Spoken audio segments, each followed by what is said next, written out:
Well, if everybody can wind up what you're doing, we're going to get started. My name is John Lingenfelder. I am the chair of the Dallas Sierra Club, and I want to welcome everybody. By the way, can I see the hands of those that this is their first visit with the Dallas Sierra Club? Let me see hands.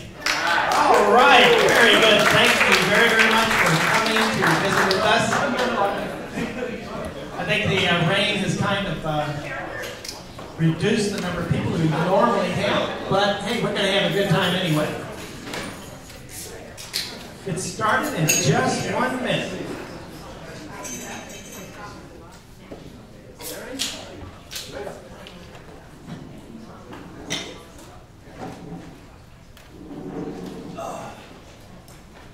Dallas Sierra Club is a group that has been here in Dallas for a very long time, and we do have these, semi-formal meetings like this once a month, second Tuesday of every month.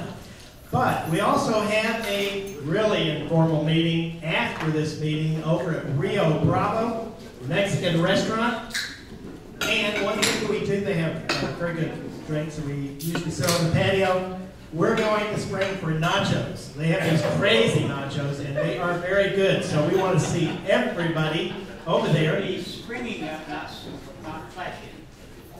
Make the way to spring it up. Thank you, Arthur. I'll put you in charge of making that so. As John Luke would say, make it so. Speaking of Arthur, raise your hand, Arthur, in case everybody missed. Starting next year, Arthur would like somebody to take over his role on our newsletter. We have a monthly email newsletter that we would like somebody to take over doing. Arthur's been doing this for a long time. He will very much like to show you how it's done. It is not something that's terribly complex, but and it's done once a month. We only send out a newsletter communication once a month. So if you're afraid of giving your email address to the Dallas Sierra Club, we need just this one thing. Also, we are looking for a new programs chair. Kirk Miller, in the corner in the white shirt. He is our programs chair. He's looking for a couple of co-chairs for doing the monthly programs. This is a great opportunity for you to be personally responsible and involved in getting people to show their programs here at Dallas Sierra Club. And we also, by the way, we're in the political season, aren't we? Yes. I haven't heard a thing about any politics. Well, we are politically involved as far as our Texas PAC. We have an organization, it's called Turn Texas Green. David Griggs, our political chair, he is going to talk a little bit about it. We're very close to a goal we have, and we want people here to open up their wallets, write some serious checks, right there where David is pointing, turntexasgreen.org, and we're going to bust that goal tonight. We're going to do it tonight. So we're going to have some committee announcements, and we're first going to start with Dick Gouldy, who's going to talk about conservation. Mark Stein is going to then talk about outings. ICO, Inspiring Connections Outdoors, Liz is going to talk about. And Wendell, raise your hand. He is our chair emeritus. He's going to talk about something as well. So, Dick, take it away. Thank you very much, and welcome to everyone. Call your attention to the conservation clipboards that are starting around from both sides where you can sign up for our newsletter. We'll keep you abreast twice a month of what's going on and what's important. And if you get mad at us, the unsubscribe link works. Also with that is a list of important environmental actions for the next month that we're not going to talk about because we have two things to emphasize. And the first one is, I think you all have heard about the nuclear waste disposal site, storage site, whatever, in the corner of West Texas next to New Mexico by Andrews that now contains low-level nuclear waste as a result of one person, Harold Simmons, giving $1 million to the Republicans in the Senate and House of Texas to make this dump. But just as we knew, now they want to bring in high-level spent fuel rods, nuclear waste from every site east of the Mississippi that's been closed, and there's about 40 of them. Bringing all that waste through Dallas, Fort Worth, and San Antonio in rail cars and putting it in a place where it's not appropriate to store it as temporary storage, and we know that will become permanent. So if you don't want that to happen, this link is on Facebook page and on the website. Click that link and send a message in the next week and a half and oppose that. But Dick, the EPA now says radiation is good for us. Oh, thank you. I'm serious. Yeah, that's exactly the point. Can we take a picture of that? Okay, yes, please. Thank you very much. It's going around, the same link is going around on the take a picture. The Conservation Committee has never made an assignment, but tonight we're going to make an assignment for everybody in the room, and that is to get out and knock on doors to support green candidates because it's do or die, and step up to the plate time. On this slide, take another picture or go to Turn Texas Green Facebook or to the Sierra Club webpage and find out about these two offices where you can go to volunteer to knock on doors and do it at least once. For 2 or 3 hours, you'll want to do it again. I'll admit to you, the first time I ever did this in my life was Sunday and yesterday. And I found out why it's so important. It is because a lot of people that I met did not even know that Colin Allred is running against polluter Pete Sessions, the guy who never found a molecule of pollution he didn't love, the guy who says that global warming is a hoax, and the guy who lets our environment and our atmosphere be the personal sewer for every oil company and coal company in the world. But also, what I told him was, he's the guy that votes with Trump every week to weaken your health care and give the money to billionaires. And everybody I said that to said, we're going to vote. And I said, okay, now, go tell your friends. And if you're young, you're the group of people who have not voted, but can make the difference, and you need to get all your friends to go vote. And if we vote, we win. And they shook their head yes. So please join us with that. Okay, thank you very much. Big thank you so much for the very important question about canvassing and walking. Next, we're going to have Mark Stein. He's our outings chair. By the way, Mark, you're stepping down. Yeah, that's right. In the near New future. outings chair, folks. So you can be a chair. Talk to Mark and myself after the meeting. We How love about that. that? Okay. Just my advance here. All right. Too fast. The Sierra Club is a conservation group that does outings, and we do a lot of outings. Here's a preview of what's coming up. Where are we? Anybody know this picture? I do. Arches. It's where? It's where, Arthur? Look through the window. Look, that's right, the window at Big Bend National Park. We've got one coming up that's a lot closer to home, though, like the corner of Royal Lane and Greenville Avenue, this Saturday at 8:30. If you show up, Bill Greer, put up your hand, Bill, will lead a hike on the White Rock Trail at Harry S. Moss Park. I'm going to Great try to walk. set these speed records. It's only morning. You've got 3 hours, 3.5 hours to do it. It'll be a good time, 8:30. We've got a super outing coming up this month. Beavers Bend State Park, southeast corner of Oklahoma. A lot of us here are going on that trip. Terry, you're going. Bill, Arthur, Liz, many others. And it is a Friday, Saturday, and Sunday.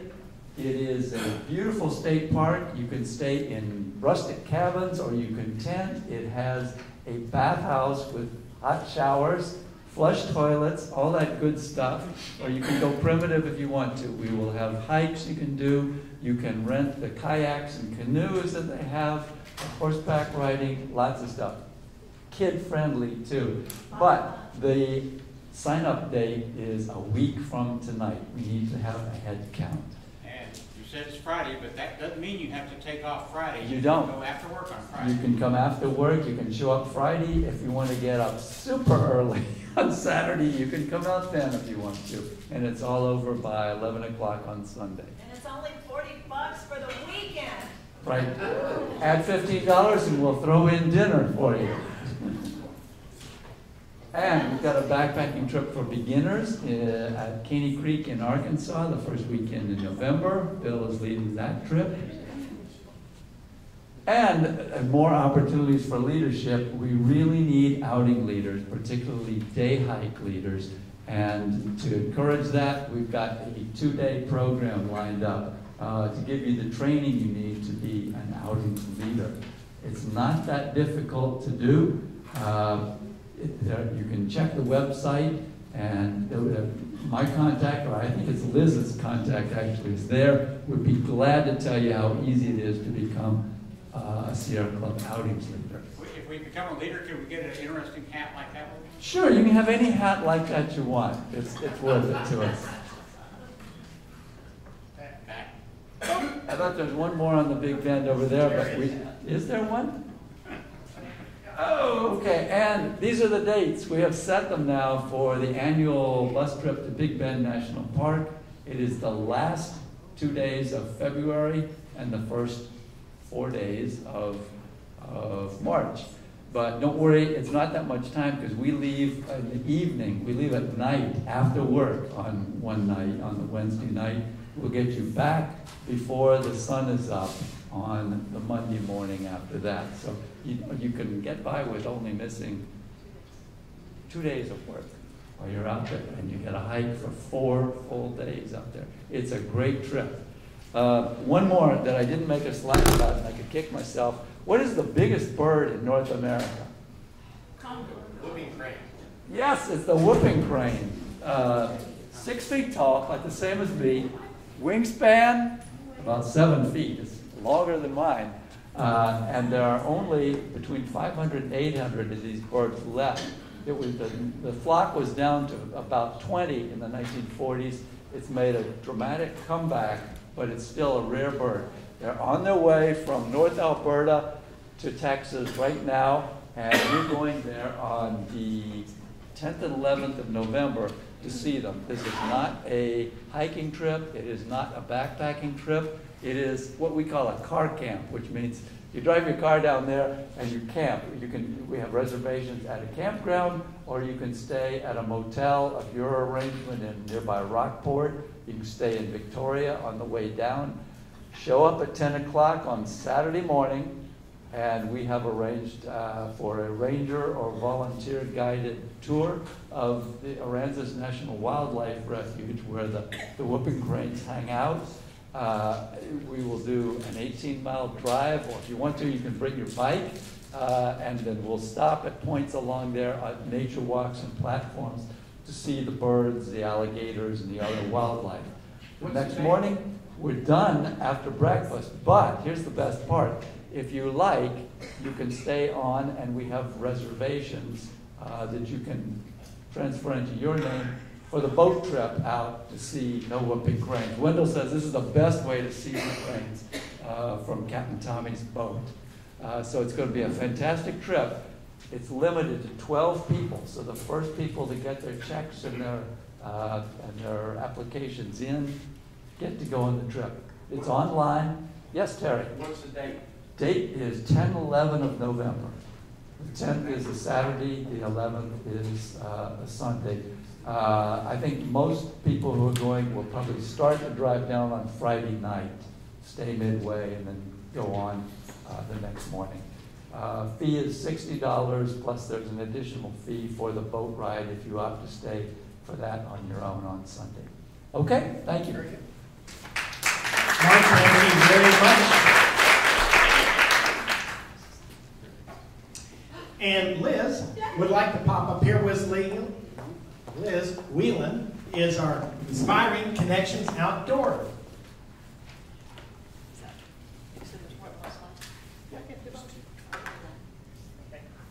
Welcome, everyone. For those that don't know, ICO, Inspiring Connection Outdoors, is our outreach, your outreach program. where the whole idea is to get people into the outdoors that without us would not have that opportunity. So we work a lot with underserved kids, that kind of thing around Dallas. We're always looking for volunteers. I'm over there. I don't have the board tonight because our other person that has it is out of town, but I do have a pen and paper and pencil. Would love to take your name and number, or you can contact me from the website. I want to clarify, I had somebody ask last month, they said, well, they were waiting to look for the outings or to sign up to volunteer until they saw the outings on our website, on our outings list. Because we work with you, our outings are not public. Our volunteers go through a little bit of training, and we do criminal background checks, that type of thing, for the safety of the youth and everyone involved. So you will not see our outings online. You need to let me know that you're interested. We have our own separate application and little meetings to help you with that. You do not have to be a master naturalist or anybody on, a wizard of things on trail. You just have to love helping others enjoy nature. That's all what it's about. So, and Beaver's Bend is really, really fun. I have the trip right up here with pictures. If you want to know what the cabin looks like, I have forms, and I can take your money too. So this is our once a year for everybody that doesn't, just wants to do anything. You can come and hike your brains out for 2 days, or you can come and sit on the porch and watch the others play horseshoe. That's the fun of it. It's for all ages and stages. Right now, the sign-ups are from age 2 to 76. So if you've been anywhere in that. Thank you, Liz. Okay. By the way, I'm going to Beaver's Bend, and I'm going to camp out in a tent. Wow. Wendell, he's our chair emeritus. Does that mean I've been kicked to the side? Yes. No, you kicked somebody else. Oh, is that it? All right. Okay, I have a couple quick things. One is Beaver's Bend. It's probably one of our best family outings. The camping is really cushy. It's a big, nice meadow. And as long as the tornadoes don't come over like they did about 5 years ago, other than that, it's a very cushy deal. And It was only at night. I know it was only, hey, my tent, I didn't get wet. My tent did not float down the river. I was very happy. Wake up. No, Bill slept through the whole thing. But I definitely saw the 4 horsemen up in the sky. But other than that, it was a wonderful trip. But something even as exciting as that is, on Saturday night, are we having barbecue, Liz? Liz, barbecue again? Yep. Barbecue dinner Saturday night. Brisket and chicken and green beans and mashed potatoes and rolls and tea and banana boats of some surprise flavorings for dessert. Yes, seriously good food at Beaver's Bend. But after that, we're going to have a very short presentation. This is the 50th year of Desert Solitaire, the book by Edward Abbey that changed the life of literally hundreds of thousands of environmentalists, including me. And we're going to give a very short presentation honoring that 50 years since that book was published. And I think you would enjoy that. And then I think we have some fun and games after that. So definitely don't miss Beaver's Bend. On the Whooping Crane trip, go on Captain Tommy's boat. He is amazing. He knows more about birds than a lot of people who think they know a lot about birds. But the boat allows you to get closer to the whooping cranes and all the other birds than you could ever get any other way. So it is truly a special day. And then, Mark, thank you for setting that up. The thing I'm talking to you about is a mark your calendar for November 15th. Dallas Sierra Club has partnered with Green Source DFW, and Green Source DFW is our digital environmental newspaper. We have an awards dinner, and on November 15th, Dallas Arboretum, probably starting around 5:30, we have basically what I call a gala. It's the environmental gala of the year, and we have 2 very important Sierra Club members who are up for awards. Julie Ryan is up for the reporting award, and our very own, who you will hear from tonight, David Griggs. Everybody give David a hand.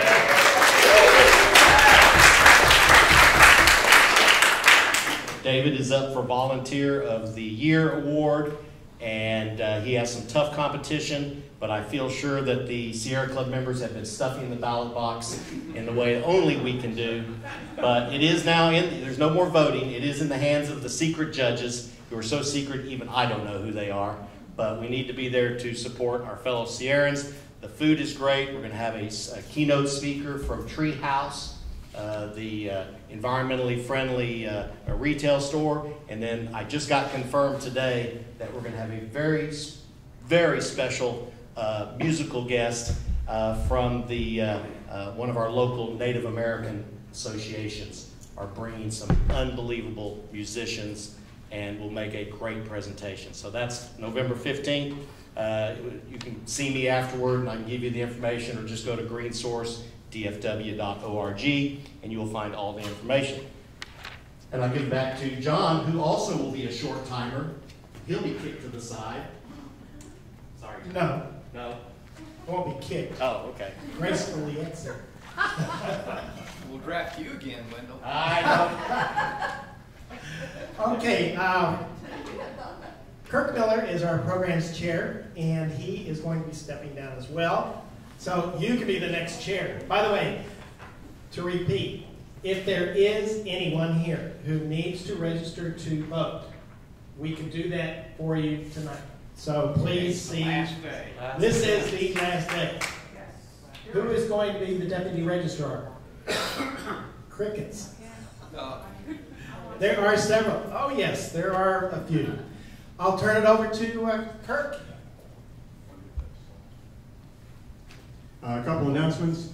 This coming Saturday is the annual DFW Solar Tour, and that's all over the DFW area. There are over 50 people who open up their homes. If you want to see what it's like to go solar, you can go and talk to them, see what their setup is like, and see what it would be like for you to go solar.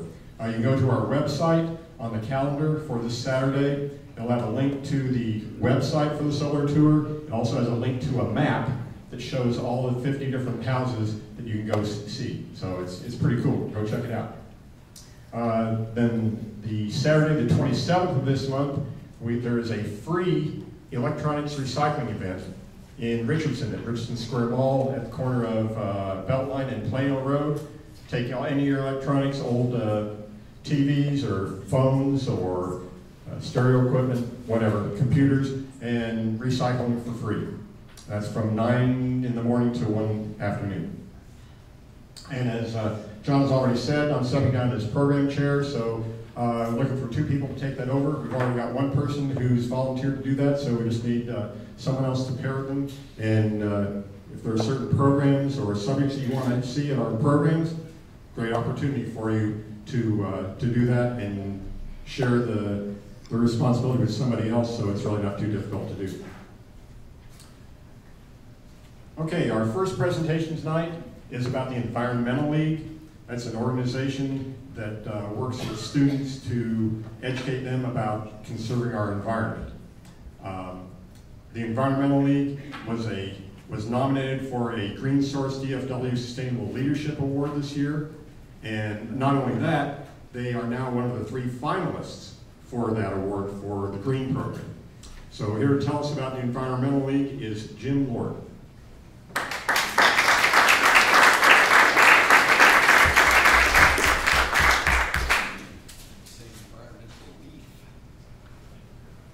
Thank you, Kurt.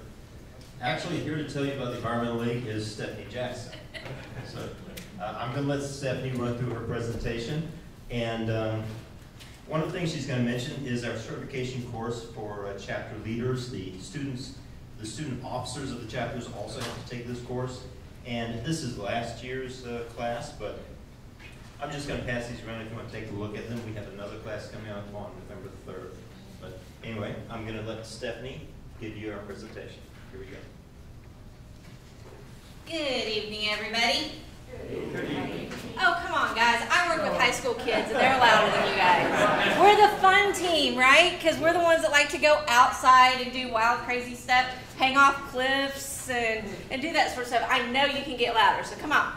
Good evening, everybody. Good evening. So much better. Thank you very much. Okay, guys, I am the regional coordinator for the Dallas Environmental League, and we have been in existence just a little bit over a year. Why is that important? Well, because for one, we're just getting started, but we're following in the footsteps of the Sierra Club. The way I look at the Sierra Club is the grandfather of our organization.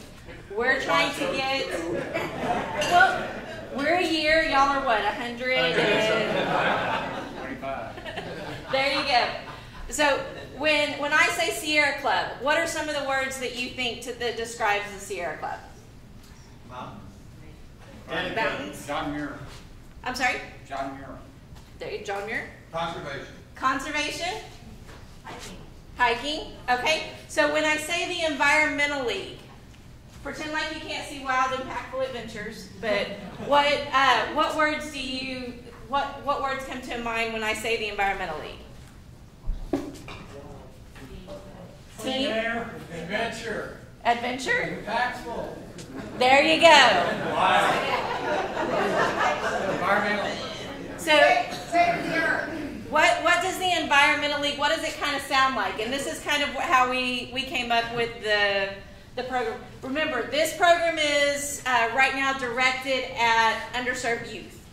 So we came up with the Environmental League because it sounds like the Justice League, the Protectors. Because, what's big right now? Marvel, Justice League, action heroes. So we want our kids to be the action heroes for the environment.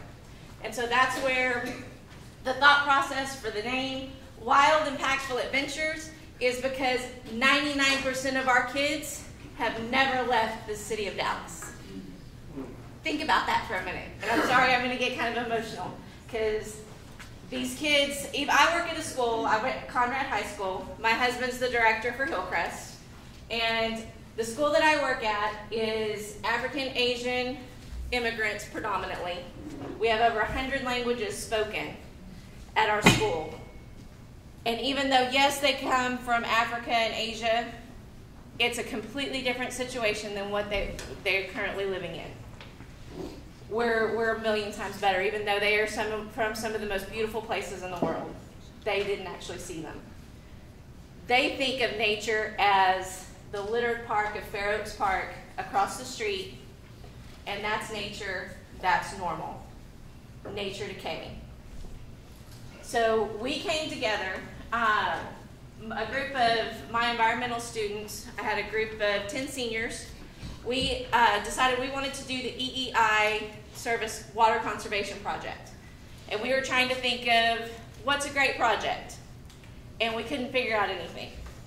And one day I was in our library looking out the windows, and I see this little glimpse of water across the football fields and soccer fields. And so my son and I, we went out there, and there's this huge overflow pond. And I was like, this is it.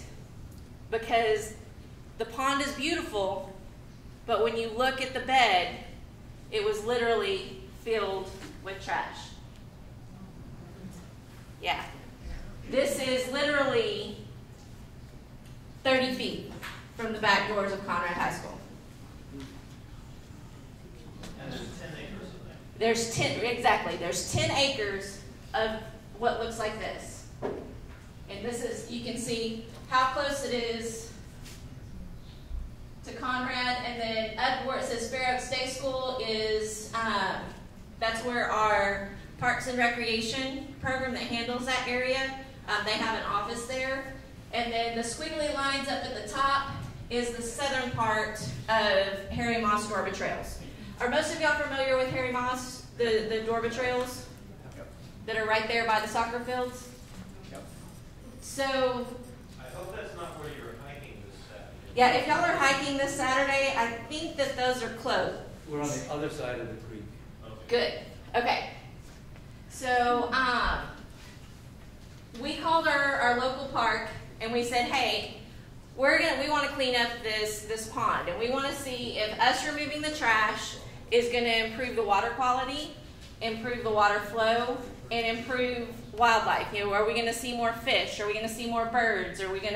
We wanted this to be an outdoor classroom for our students, something that they didn't have to travel to Seagoville to do, because we had just come back from Seagoville and we were able to take 15 kids. If we can make this area a water classroom, then we can get all 150 of our kids that take environmental systems to do those same tests. And so that was kind of our kids' thought process. And talking to our park representative, he said, hey, I got this guy. He's crazy. He runs Harry Moss Scorba Trails barefoot, and while he's running, he's picking up trash as he's going. And he's cleaned up about 100 bags of trash out of Harry Moss Scorba Trails. He goes, because they have the same problem you do. Every time it floods, tons and tons and tons of trash get left. And so we contacted Mr. Lord. Mr. Lord came to us and he said, what can we do to make this better? And so that's when the brainstorming started. And like I said, I'm at Conrad. I have a son that's a senior at Hillcrest. And he went on a trip to Big Bend, went up onto one of the bluffs at Big Bend, fell in love with the sights there and decided, this is where I want to work, this is where I want to be. And he found the park ranger positions, and then he decided, that's what I want to do. So in the back of my mind, I'm thinking, okay, how can I get my son involved? Because he's at a completely different school. And there's no way he's coming to Conrad because they hate each other. And I was like, that's it. Competition cleanups. So thus was born the Conservation Cup. Now this, I think I missed a slide. No, it's 2 more down. Did it get flipped? Oh well, it's okay. The original 10 kids and my son came together for a trial run, just so we could get the logistics down of timing. And we found that the kids can last about 1 hour and 45 minutes before they start losing attention. So the 10 kids on that first day, they pulled out about 22 bags of trash from that. And then, as you can see at the very top, a shopping cart, and there's a tire in the shopping cart. The other thing that we got to thinking about, as you can see, we have Sonic cups and we have water bottles and that sort of stuff. And we were like, okay, we just picked up 22 bags of water bottles and we just brought another case in. So we were like, okay, we got to rethink that and try to figure out how to keep that from happening. So this first one was a learning curve.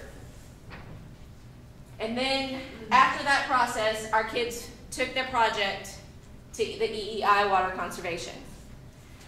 They sat there and they answered questions about what we wanted to do, how we wanted to do it, and we had requested a budget of about $1,700 worth of equipment. The EEI said, we love your project. We think it's really important, and they fully funded and bought every single piece of equipment that we asked for. And then on top of that, they added a $1,500 flow meter to it. So we actually came out of the competition with roughly $3,000 in equipment. Then we took the project to Earth Day, and that was before it became Earth X. And they had what they called the Earth X Education Pitch. And these young men and women were terrified. They were literally shaking because they had to get up in front of a big, huge group of people and say why they wanted to win the $1,500 or the $1,000 cash prize. They ended up getting second. So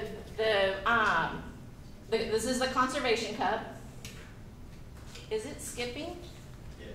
So that trophy is the Conservation Cup. One of the things we put together was the first picture of all the bags was a test on April the 6th of 2017, just to figure out, the logistics of how the kids would work and so forth. Can you use the Can we hear you on the microphone, mic?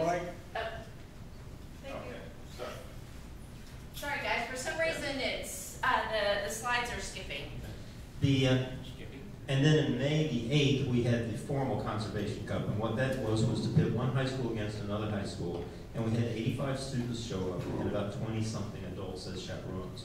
And we formed them into teams where each team of 5 or 6 students would be given a certain color tape, and basically, to make a long story short, for 1 hour and 45 minutes, they would go to different areas of the park with their chaperone and pick up as much litter as they could. And it was a lot of fun. It was a fun competition. We had prizes to give away. Spokes for Folks donated 2 bicycles, and so the teams that had collected the most garbage would have a raffle. They would do that.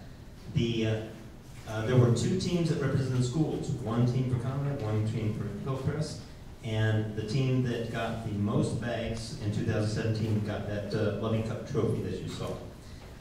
The next year, just about 4 months ago, we had the follow-up contest. Hillcrest lost the first year, so they threw the gauntlet down, and they won the trophy this year. So by a huge margin. By one item. One item. So can you tell there's competition? It was a bicycle. It's one of the line bikes that actually let us win.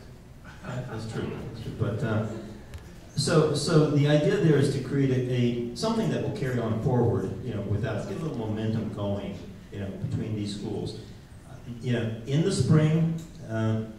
So anyway, the Conservation Cup is a well-defined thing now, and we'll continue doing that each year. Next year we hope to have one down near Oak Park, Oak Cliff Park, and once we get Molina and a couple high schools down south of Trinity on board. So let's see. Yeah, for some reason it's going to every other slide. Okay, so unfortunately that first year we weren't able to get into the pond because when we finally did the presentation and got the funding, it was April. And what happens in April? It rains like it's doing right now, and it flooded. So we weren't able to safely get the students into the pond. And we weren't able to safely get students into the area until December of last year. And so this is a before picture of the pond right before we started cleaning up. And Barry, can you advance it? This is our group starting in. For this first cleanup, pond cleanup, we had 92 kids show up, and then we had roughly 6 adults, and we split them up into teams. Now this one we didn't have any prizes or anything like this. It was just, let's see who gets bragging rights to pull out the most. Parks and Rec had donated 100 bags. We were out within 20 minutes.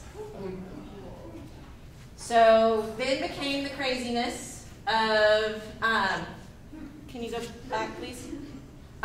This, as you can see, this is them working, the next one be. This is after we got the replacement bags. As you can see, this area is now plastic free. So we got one, maybe probably half an acre cleaned of a 10-acre lake. So now we're trying to come up with solutions for trying to keep it from happening, because every time it rains, that it washes down from Plano and Frisco and all that fun stuff, and we've got it again. Well, and let me interject there. One of the things that we try to teach the kids in the classes, Get the mic. Okay. One of the things that we try to teach the students in the classes, and it's a weekly class, is that unfortunately this is a maintenance project. It's not a fix-it project, And so after we do it, we have a lot of fun doing it, but then we talk to the kids about looking more long-term. In other words, think beyond the box. Where is this coming from? What can we do to alleviate it? What's more long-term solutions? So we also team up with the STEM courses, biochemistry, organic chemistry, mathematics, engineering, these kinds of things. Because we want to grow these students into adults and professionals who are very interested in nature and nature conservation, and come up with solutions in the future for these kind of problems. And Stephanie, let's start to wrap it up because okay. As you can see, they had a lot of fun. Go ahead and go through. This was our final project.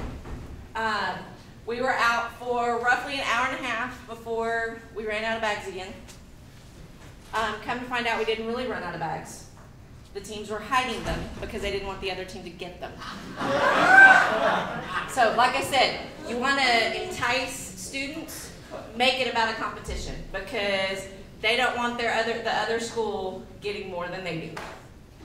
So, but yeah, they had a lot of fun at that. Some of the other projects that we do are gardens. This one was actually done in, we finally got everything funded in April of last year.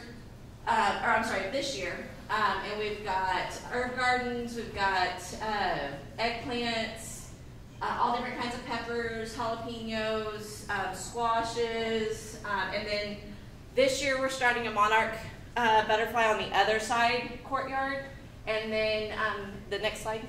And this is our aquaponics.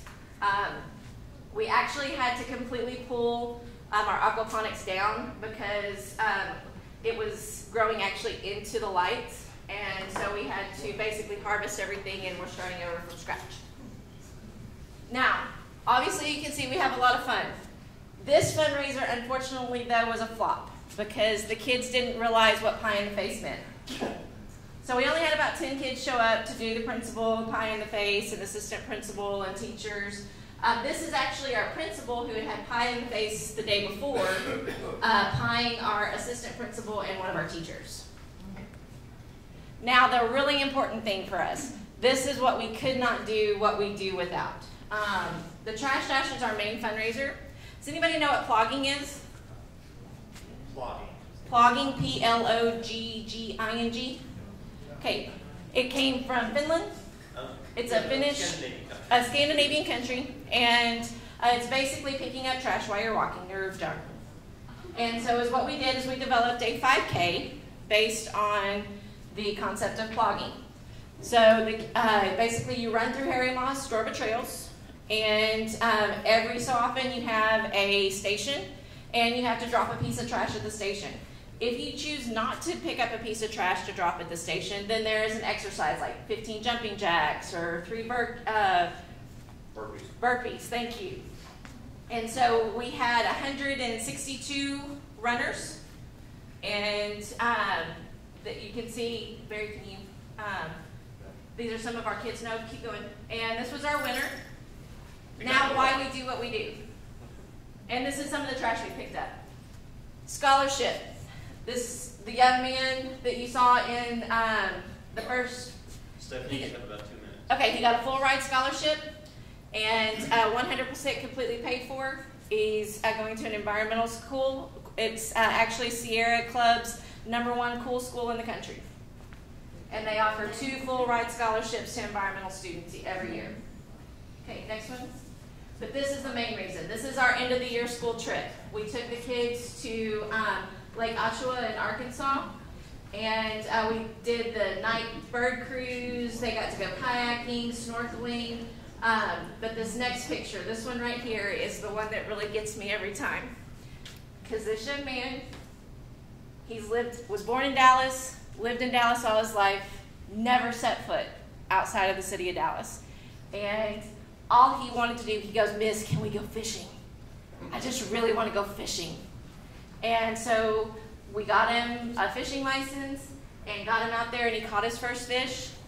And he wanted to eat his fish, so we let him eat the fish. The other ones we caught and released. We talked him into it, but he had always wanted to. He just wanted that experience, so we were able to get him that experience. And now he's messaging me, "When are we going on the next trip? What, can I be a chaperone?" Because he graduated. Absolutely. Go on, Barry. This is the #1 reason that we do it. Last year, this is that same picture that I showed you at the very beginning of the slide. Complete desolation, no green. And this is what we have now. Well, we did until it flooded. But now we have beautiful green space, and we're starting to reclaim that for us, and that's why we do what we do.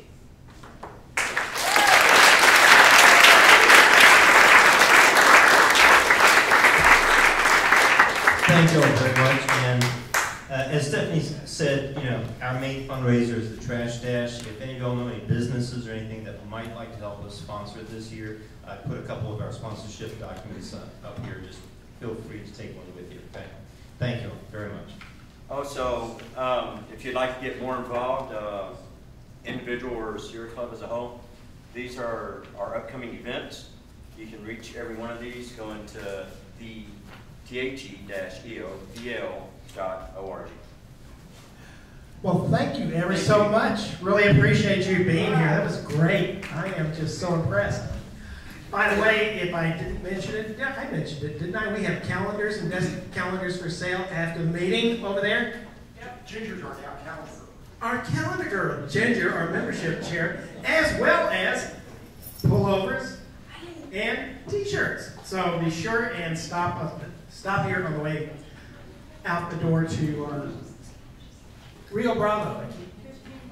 15 bucks, 15 bucks, 10 bucks, right? Right. Okay, Kirk, you want to introduce our next little program?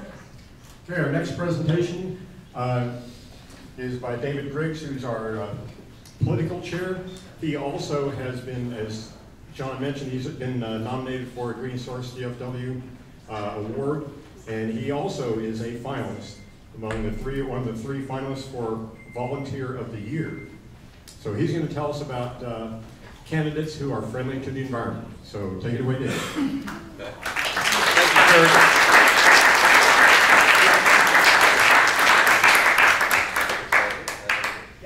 Okay, well, good evening, everyone.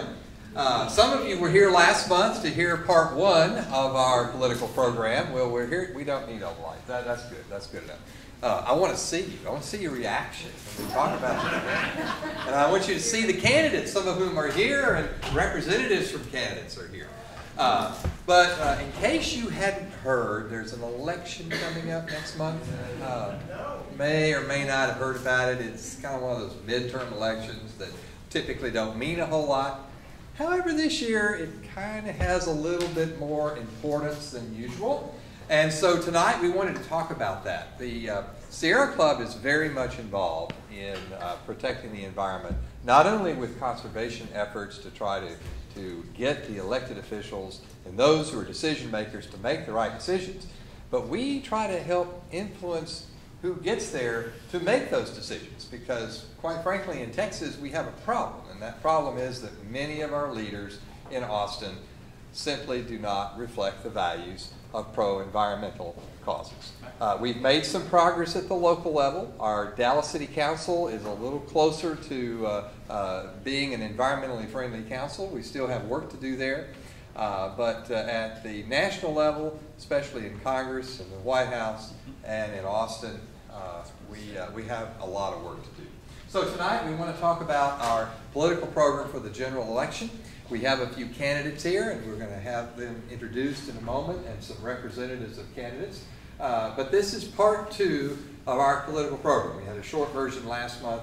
This is the larger version. We were really rushed last month, and I didn't really get a chance to explain what we do and how we do it, but I'd like for you to understand that now, because there's three different types of money. Remember, it's all about the money. There's three different types of money in the Sierra Club. There's C3, which is educational. You know, the Sierra Club engages in a lot of public education on issues that is nonpartisan, it's not advocacy. It's basically educational stuff. Then there's the C4 angle. C4 money is advocacy money, money that we spend to influence the legislature, conservation efforts, money that we spend to notify our members of important information regarding conservation or regarding the election. And then there's PAC money. A political action committee is a specific entity. We have one in Texas. It's called the Sierra Club Political Committee of Texas. We have a brand name for it, which is turntexasgreen.org. That's our website. But it actually stands for the Sierra Club Political Committee of Texas. We're a general purpose PAC set in Austin. We raise money primarily to communicate with the public and to make contributions to our candidates. So there's a several different pronged approach. We always have the C3 money, which is educating people about what's happening. But the C4 dollars we use to communicate with our members on who we've endorsed. And the PAC money we use to help in providing assistance to certain campaigns that we feel are where that money needs to go. So the background is that we select candidates for endorsement who meet the criteria. We send out a questionnaire to those candidates. They answer that questionnaire. It goes back to a 12-person committee consisting of myself as chair and 11 other people across the state of Texas in different regions of Texas. The purpose is to promote endorsed candidates to work and help elect those endorsed candidates and to affect the course of environmental legislation through the election of those candidates.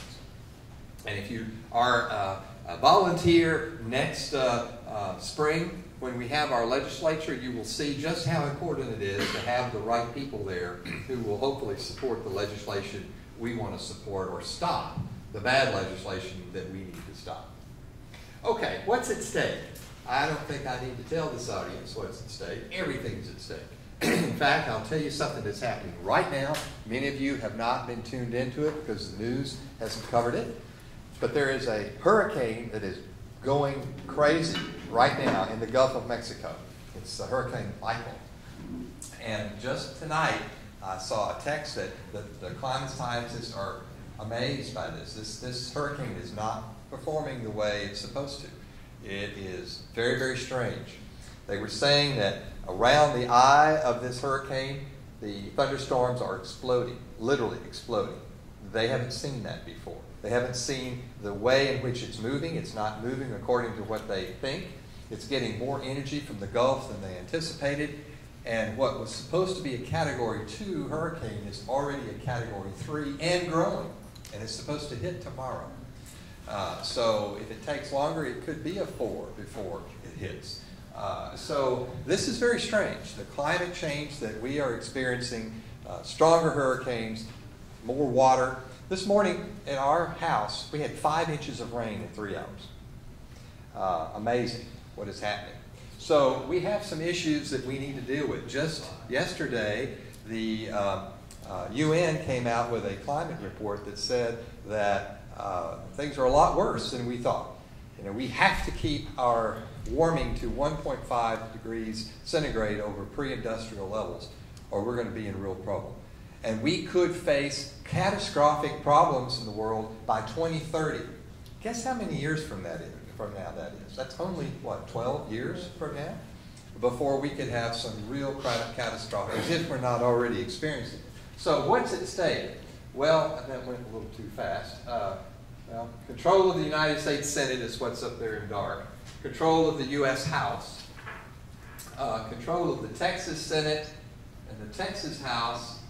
The ability to set environmental policy. Obviously, local elections are at stake as well. The county commission is at stake. So there are a lot of things that we need to be concerned about in this election. Now, the endorsement process, quickly. We have questionnaires for federal office. We have a couple of guys here representing Colin Allred's campaign. I'm going to call them up in just a minute. We've made an endorsement in U.S. House District, Congressional District 32, which is one of the most important races in the whole country for federal office. Candidate interviews or interaction, executive committee, local chapter recommendations and approval, the application process, and for federal office, we have to get the national club involved. So for our U.S. endorsements, for Beto O'Rourke and for Colin Allred, we made the recommendation, but it was our national political committee that chose those who have been endorsed at the national level. Okay, continuing. In Texas, we look to see what the voting record is of our incumbents. We've made many endorsements of sitting members of the legislature based upon their grade. We have a legislative scorecard that comes out. And so we look at that scorecard, and if that particular candidate has done well, then we will endorse them again. Also, for challengers, for people who do not have a record, such as Sharon and others who are here tonight, we sent them a questionnaire. They filled out that questionnaire and sent that back. And so that's what we based primarily our decision on. And then the voting records for incumbent. The Lone Star Political Committee looks at it. Then if we make a recommendation, our chapter executive committee approves that presentation. Now, many of you live here in the Dallas area, and you are a member of the Dallas group. This is a meeting of the Dallas group. We are a subset of the chapter, which is the entire state of Texas, except for El Paso, which is in a different chapter. It's called the Lone Star Chapter. And so that is the committee that ultimately made the final approval for our local endorsements, other than for Congress. All right, so this year's political program. Most of you probably know that we have endorsed Beto O'Rourke for the U.S. Senate. It's the Rockstar campaign all over the state.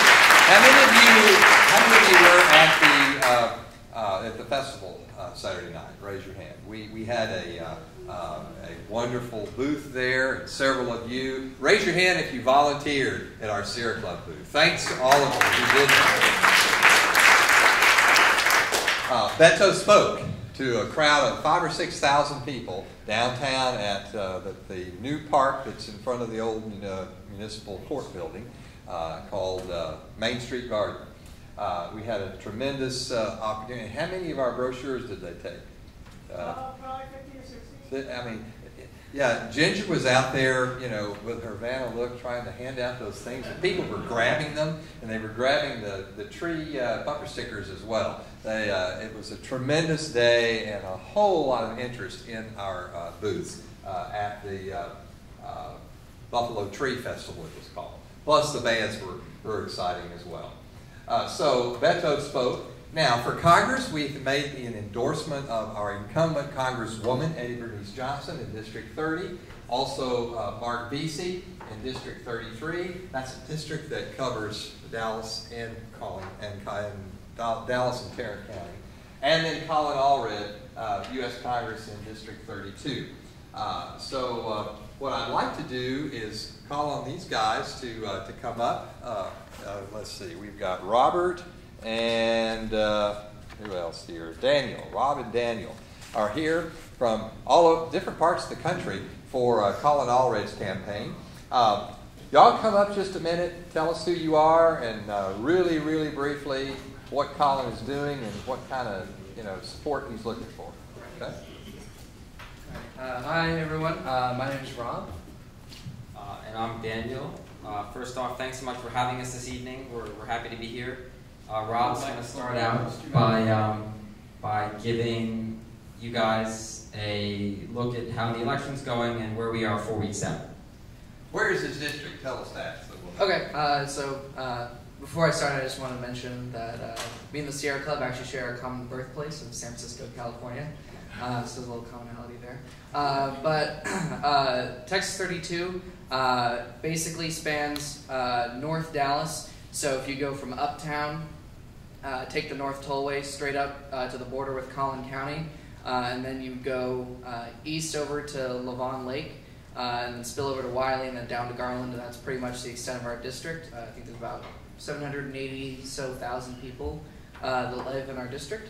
But with regard to giving an election update, I came to this district in June, a week after graduating high school.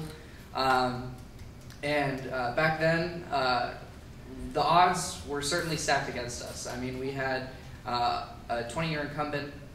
Every single major political handicapper had us rated as a lean Republican, which isn't great. But through hundreds of hours of hard work by hundreds of volunteers and by dozens of fellows like myself and Daniel, we have certainly tipped the scales in our favor. We actually last quarter we outraised Pete Sessions by nearly $500,000. We've been coming up. We've been ahead in the polls. We're ahead of Pete Sessions in the polls by a decent margin in some of them. Every single major political handicapper, the same ones that said that it was lean and likely Republican, they're all saying it's a toss-up race now.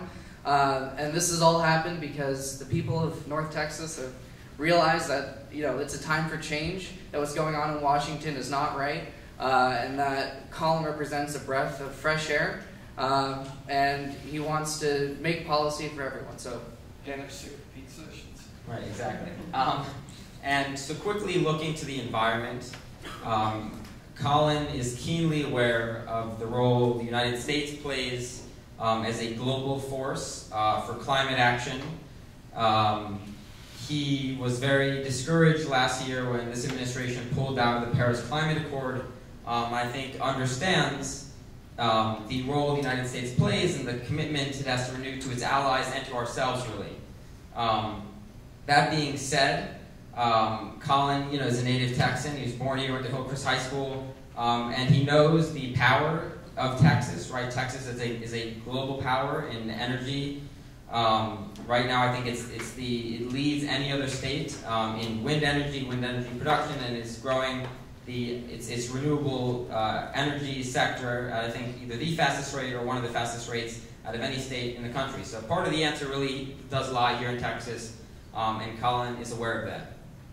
And lastly, to talk quickly about volunteering opportunities, to echo what Rob said, we are really proud of all the achievements we made, how far we've come. Just last week, we got the endorsement of Mayor Mike Rollins of Dallas, which was certainly a confidence boost for us.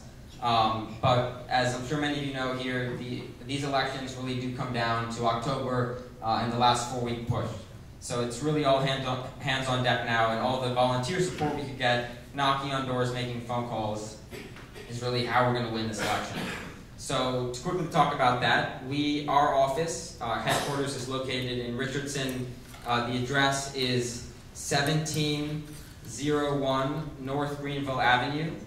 And we're there 7 days a week, and we have volunteering opportunities there starting at 11 and really going until 8 p.m., both making phone calls and knocking on doors. And then on the weekends is when we have our larger events, where we have block walking and phone banking again, starting from our office, but also there is different launches in different parts of the district. Like for example, this week we'll be launching from East Dallas as well as Rowlett.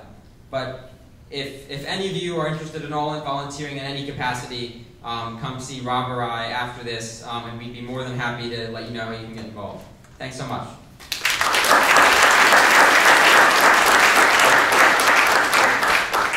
Thanks, Rob and Daniel. That was a great talk. Y'all like you rehearsed that. That's really, really good. Thank you very much. All right. They only found out about an hour ago they were coming, by the way, because I had been communicating with Max, and he wasn't sure. Max is one of their staffers. He wasn't sure who they could send, but these guys are ready. Obviously, we heard from Beto's people at the last meeting. I don't think you need to hear any more about that. That is, if you don't know about that race, you really have not been watching the television.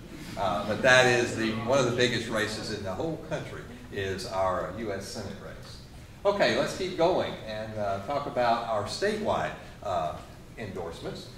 We have made 5 endorsements of individuals who are running for statewide office. Lupe Valdez for governor, Mike Collier for lieutenant governor, Justin Nelson, attorney general, Kim Olson, agriculture commissioner, and Roman McAllen for railroad commission. Most of you know about the Railroad Commission. The other offices are pretty self-explanatory. You can kind of see, the reason why we would be supporting environmentally friendly candidates for those. Obviously, the governor is important for being the mouthpiece of the state as far as what is said. Believe it or not, Lupe Valdez understands the environment more than you might think. Because I didn't even realize this when we were doing the endorsement. We got her questionnaire back, and it frankly was probably the best of any of the questionnaires we got back from any of the statewide candidates. So she either had a wonderful person help advising her, or she knows a lot more than we thought about her positions. Lieutenant governor is probably the most powerful position in the state because of our Constitution and the way that things kind of came about, in Reconstruction and in the 1876 Constitution. We actually have a little bit stronger legislative body than we have governor. And so the lieutenant governor is the presiding office of the Texas Senate, and they're the head of the Texas Legislative Budget Board, which is actually the most important position or body in the state as far as deciding who gets what money of the tax dollars. So that's important. Attorney General has a whole lot of influence over environmental policy with regard to what's enforced and what's sued. You may know that our current Attorney General loves to sue, or used to love to sue the EPA until they got someone in there that pretty much shut down the EPA, and now they're not suing them anymore. The Agriculture Commission, Kim Olson is an organic farmer from the Mineral Wells area. She has some wonderful ideas about environmental policy in the Agriculture Commission. And then Railroad Commissioner Roman McAllen, probably no other position on this list has more to do with what we do than the regulation of oil and gas. We call it the Railroad Commission simply because that was the agency that hauled the oil when it was discovered at Spindletop in 1901. They got the job of regulation, and then they lost it, or they lost the railroads, and they kept their oil and gas regulation. We can't seem to get the name changed to what it should be, the Energy Commission or the Oil and Gas Commission, but nevertheless, we still call it the Railroad Commission. Okay, we've endorsed several incumbents who are in the Texas legislature based upon their records. Eric Johnson in District 100, Chris Turner in 101. Eric Johnson represents portions of downtown and points southeast of there. Fair Park, and that area is in Eric's district. Chris Turner represents Arlington, Raphaelanchia, Oak Cliff, and up in western part of Dallas, up into the Farmers Branch area. Victoria Nayade, House District 107, which is a really critical race. We've got to make sure that Victoria gets reelected. She has a tough challenger. That's sort of East Dallas, out toward Mesquite and that area. White Rock, Lakewood, I believe, is in Victoria's area, or at least the part on the east side of White Rock. Tony Rose in District 110. I don't think she has an opponent, or she's not seriously challenged. Neither is Yvonne Davis, but nevertheless, their records allowed us to go ahead and endorse them again. All right, now, challenger endorsements. These are really important because we have Kendall Scudder, who is running for Senate District 2. If you live in East Dallas, or points east of there, Mesquite, on out to several rural counties, you're probably in Senate District 2. Kendall is a young guy who's probably around 30. He is really, really sharp, and he has done very well as a candidate running for state senate. Nathan Johnson, who's a very good friend of mine, Nathan's running for Senate District 16 against Huffines. You may have heard of Don Huffines. He is our state senator. And Nathan is an attorney. He is I share a board position with him on a particular organization that we serve on, and several of the pundits are saying he might just have a shot to upset Don Huffines. So if you're in Senate District 16, you should pay attention to that. All right, now we're getting closer to home here in some of the challenger endorsements of the Texas House that we have made. Ana Maria Ramos in District 102, North Dallas and Richardson. Anybody here with Ana Maria's campaign? Oh, y'all are in that district. Okay, how many are in District 102? Okay, several people. Okay, well, that's great. Ana Maria is a government teacher. She's an attorney. We're all attorneys, and then we do other things. She, as I teach here, government and criminal justice, she is a government teacher, a government instructor at El Centro College.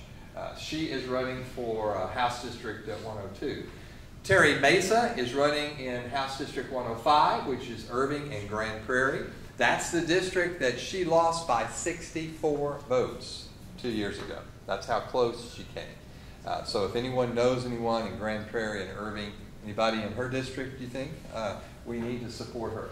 Joanna Cadillac in District 108, Central North Dallas. Very important race. It's a lot closer than a lot of people think. And so we've got Annette here, who, would you like to say something real briefly about, or just say something? Sure would. Annette Krause is working with Joanna Cadillac. And would you like to, I'll bring this to you, or you can. Well, we're kind of taking it. House District 108 covers Park Cities up to just north of Northwest Highway and Walnut Hill, over to Bluffview and Lemon, down to I-30, downtown, uptown, Deep Ellum. That's Joanna's district. That's House District 108. We have people here from 108. Yeah, good. There's a lot of youth in 108 as well, considering uptown and downtown. And Joanna understands the importance of youth when it comes to environmental policies. It's been covered a lot in the school systems, more so than when I was in school. So we're definitely reaching out to the youth. Her opponent is Morgan Meyer, the incumbent. If you look at his website, Morgan Meyer for Texas, there's not, on the issues page, not the mention of the word environment, not the mention of the word climate. And that's where we are at this point. And we appreciate Sierra Club's endorsement for Joanna. If you do look at his voting record, I think the Lone Star chapter gave him a 30% legislative score in 2017, and that doesn't fare well with Joanna, so we need to do better than that. So we have volunteer opportunities, phone banks on Monday and Wednesday. We are blocking with Philip and Melissa Kingston on Saturday. MoveOn.org has sent their volunteers over to us. We got their endorsement, so that was great to have. So come and join us for block walks on Saturdays, phone banks on Mondays and Wednesdays. Office work, anything you can do is crunch time. We can be Morgan Meyer, and we need to.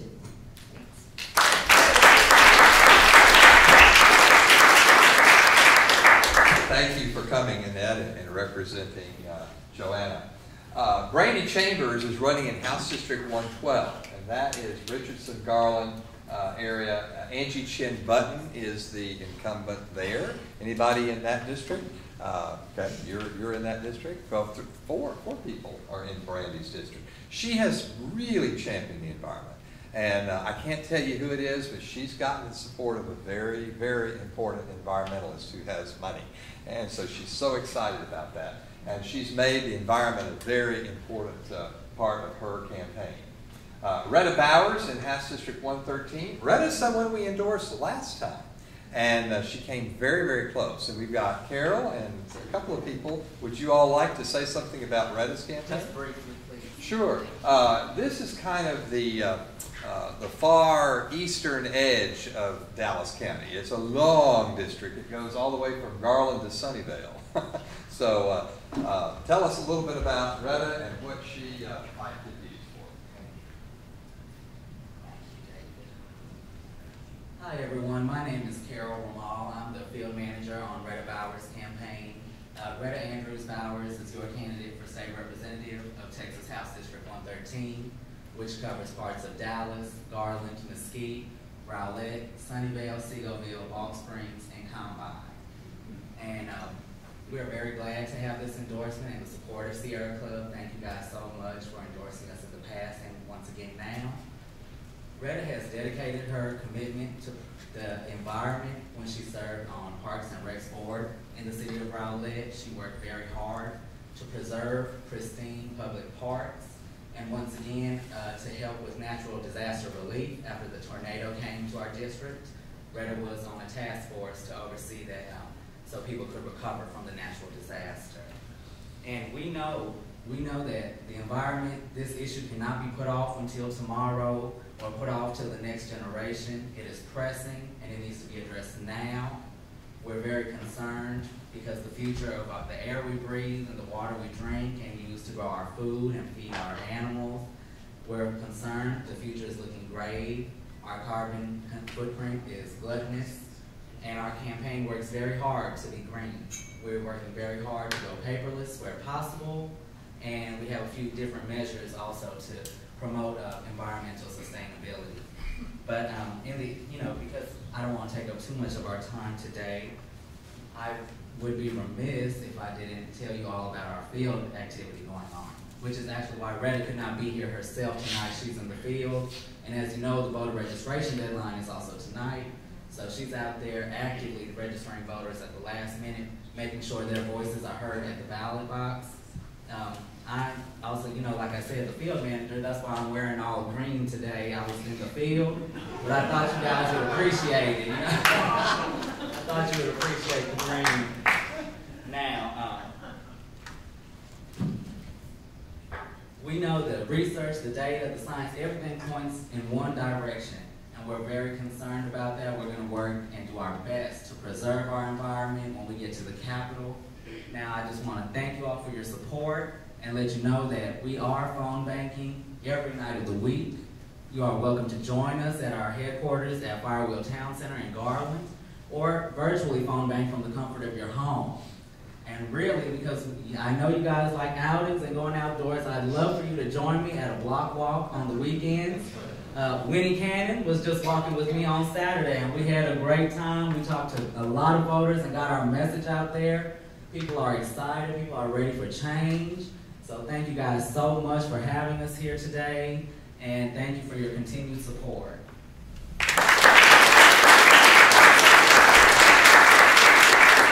Thank you, Carol.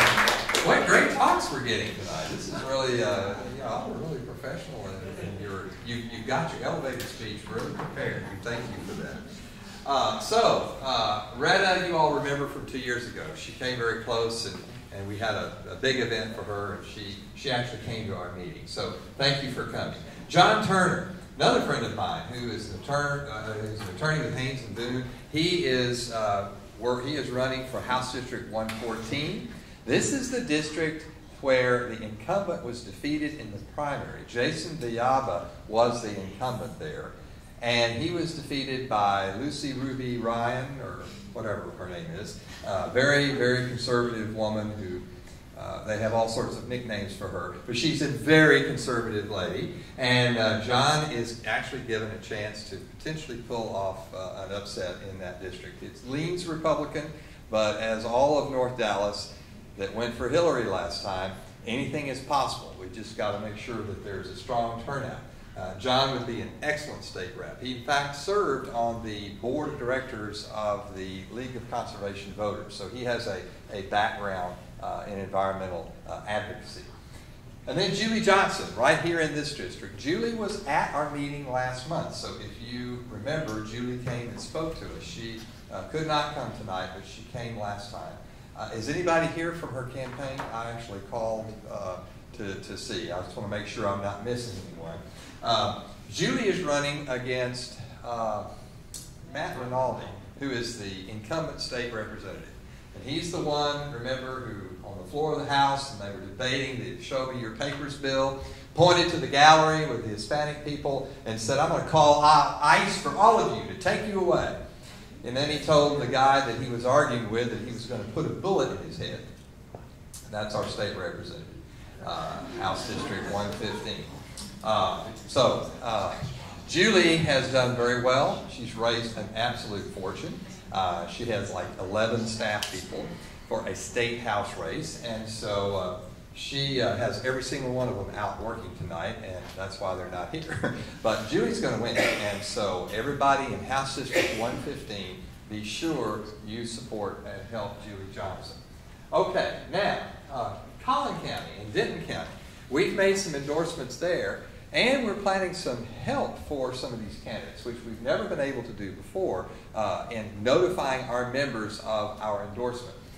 Mark Ferris is running in Senate District 8, has raised an amazing amount of money for a House district that the Democrats have never really been competitive in the past. But Mark is actually competitive. The good thing about portions of Collin County is that we have three things going on. We have Mark's race for the Senate. We have a couple of state house races, Sharon and Julie, that have raised a lot of money and are making inroads. And we have a congressional race going on up there. We're not involved in that congressional race, but I understand that there's been a lot going on that. So we actually have one of the candidates here in Collin County, Sharon Hirsch, House District 66, if you want to come on up. Sharon is here.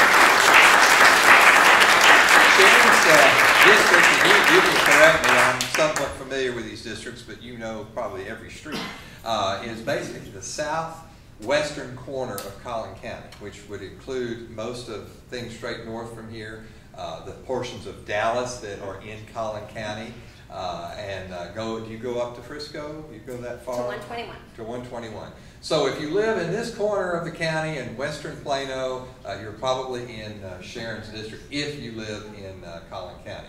Sharon and I served together on the SDEC, so she's a former colleague of mine on the state board of the Democratic Party, and I'm just thrilled that you're here. So you want to tell us about your campaign?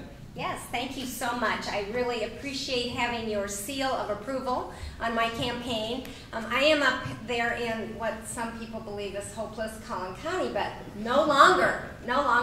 For the first time in 3 decades, I believe. We have almost a full slate of candidates. My district, 66, came very close, about 3 percentage points from Hillary winning in 2016. So we feel very hopeful. We have a great influx of people from all over the country, brought to us by Toyota and Liberty Mutual, and all the other corporations that are moving to the North Texas area. So we're very excited about that.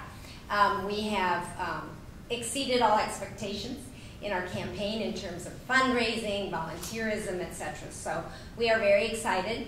I am running against Matt Shaheen, who is part of that Freedom Caucus wing of the legislature.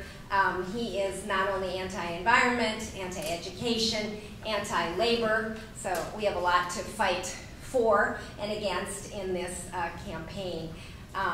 So anyway, any kind of help you can give us. We're fighting this guy who cares more about where you go to the bathroom and taking rights away from women. So we are working hard.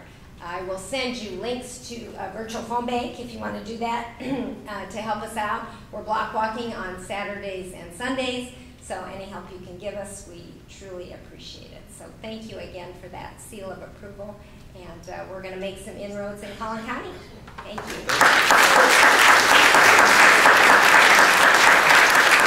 And we have quite a few members in Collin County, by the way, and in fact, we were counting them up earlier, and we have hundreds actually, so maybe we can notify some of our members about our endorsement.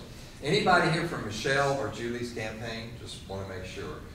Michelle has made inroads. She's actually in the part of Dallas that's in Denton County, so just like Sharon represents the district just north of here in Collin, Michelle is hopefully going to represent the district that's just sort of to the northwest of here.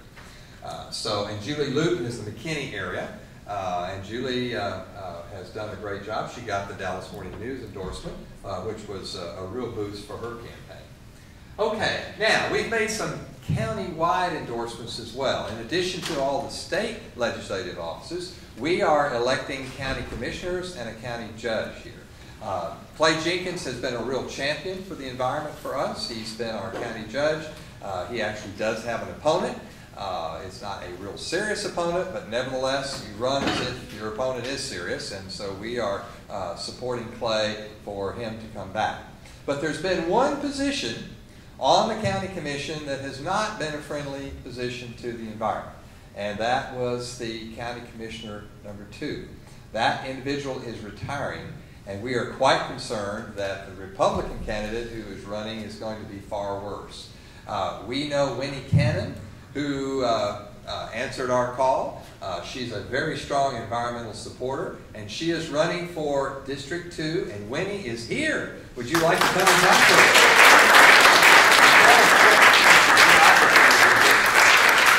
Thank you so much. I am so honored to be endorsed by the Sierra Club. The second time, because I ran for city council back in 2015 in Dallas, and Sierra Club endorsed me. So when I heard that you all were meeting tonight, even though you had the big endorsement party over at Maggiano's, I really wanted to come and see your faces and tell you face to face, thank you, thank you, thank you. And when I am elected, I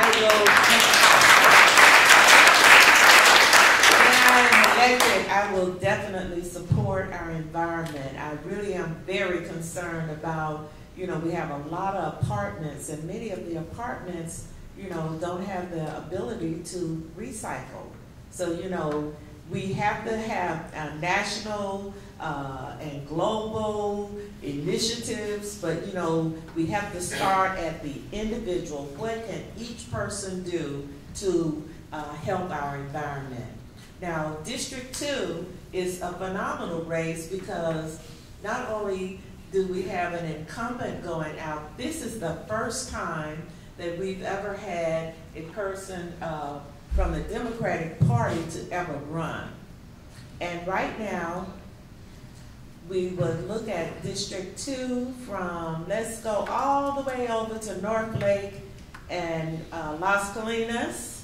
Let's take a trip up to Capel, right on over to Farmers Branch, Addison, Carrollton, parts of Richardson, parts of Garland.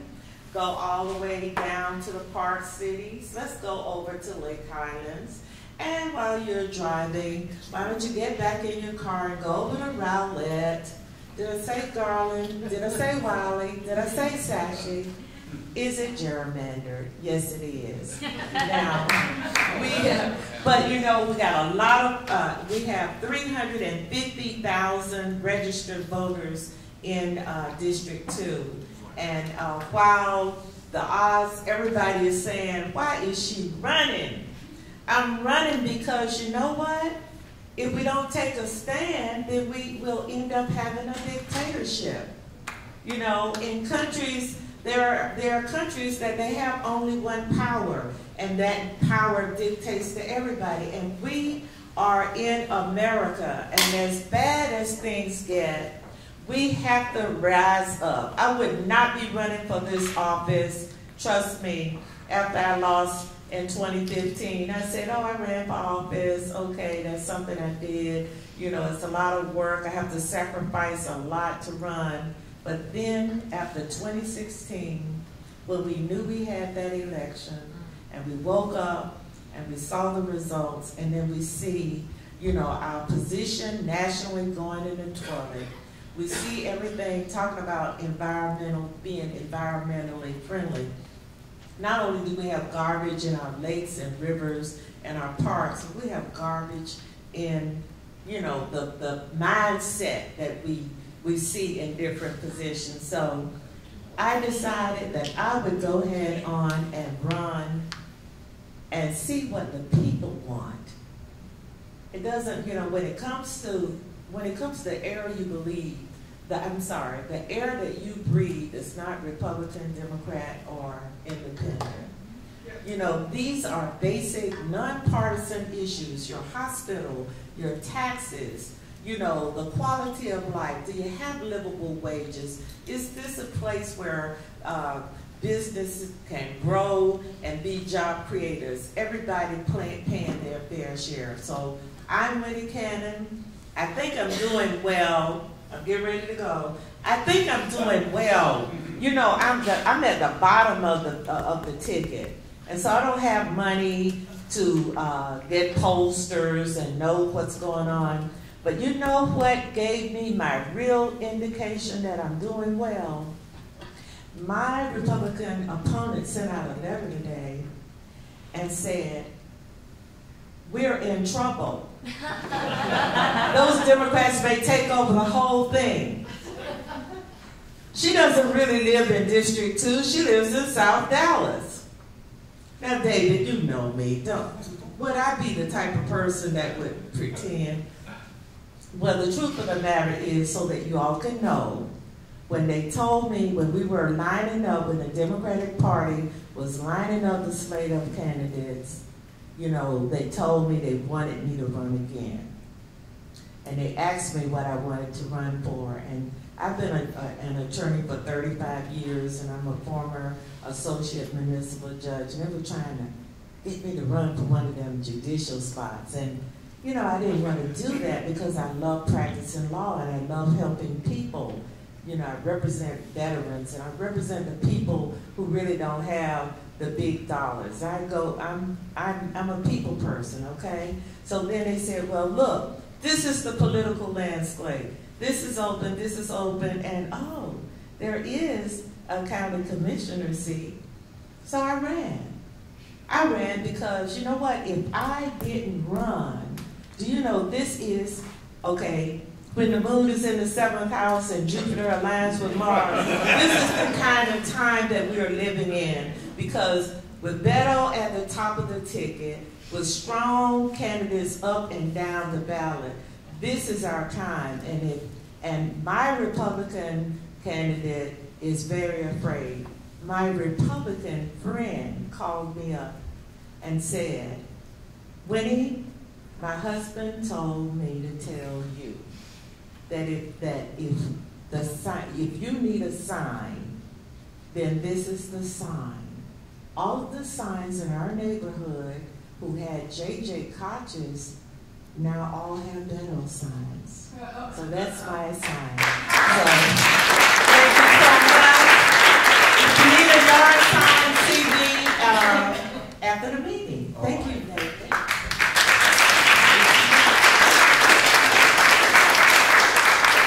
Okay, we're going to finish up here with some opportunities for things that you all probably should know about.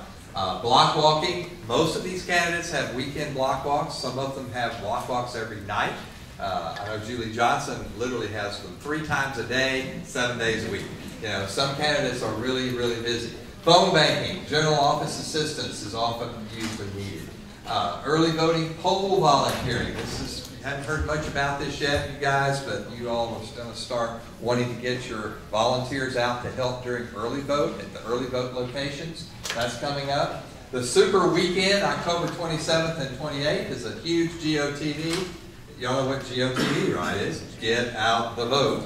And then the final weekend, November 3rd and 4th. And then, of course, Election Day volunteering. There's going to be hundreds of polls throughout the area, and all of them are going to need people to help hand out the push cards for the candidates. Funding the effort, we obviously need to do that. If you haven't given a donation yet to turntexasgreen.org, please do. I can take your donation right here tonight. It's not too late. We are trying to finish out what we're trying to raise for our PAC. In fact, we're $900 short from what we would really like to have. We've raised nearly $25,000 this year. So look up where your precinct is at DallasCountyVotes.org if you're not sure where you vote. Your voter certificate has all of your district numbers on them. And so, finally, your participation is vital. The formula for success is to give, to vote, and to volunteer. And that's a victory more important than ever this year. So, turntexasgreen.org is important. DallasCountyVotes.org. I'm sure Colin County has probably a similar kind of thing if you want to do that. If you want to look at the federal endorsements and find Colin's name, you can go to SierraClub.org, politics and endorsements. So those are important websites. And that concludes the program. Thank you for being here, and thanks to all of our speakers for participating. David, thank you ever so much. Really great presentation. I want to, before we adjourn, to get those free nachos over at Rio Bravo over on Midway and talk about what tonight. There are several things. Number one, go over see David.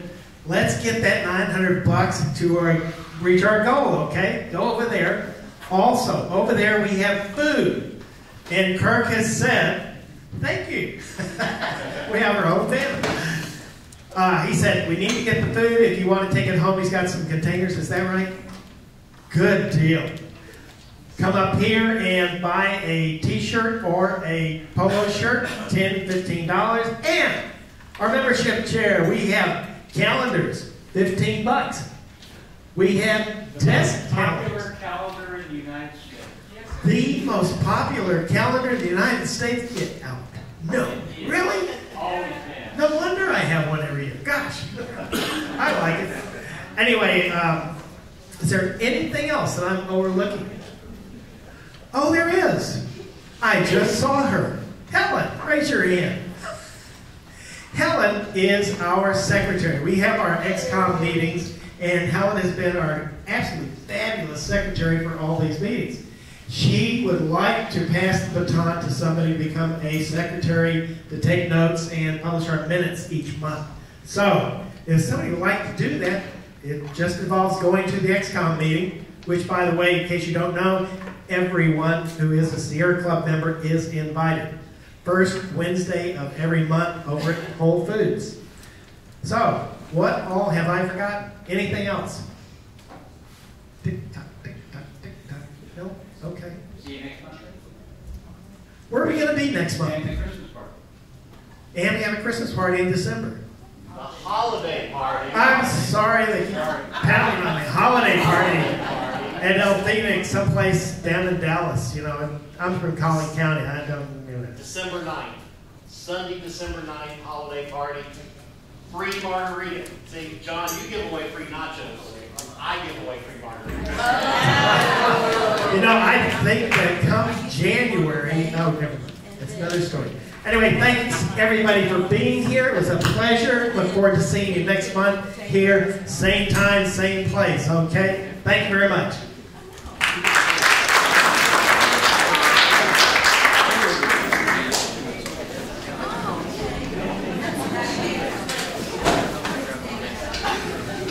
If you want a sign, follow me. Yes, go meet our representatives of these candidates.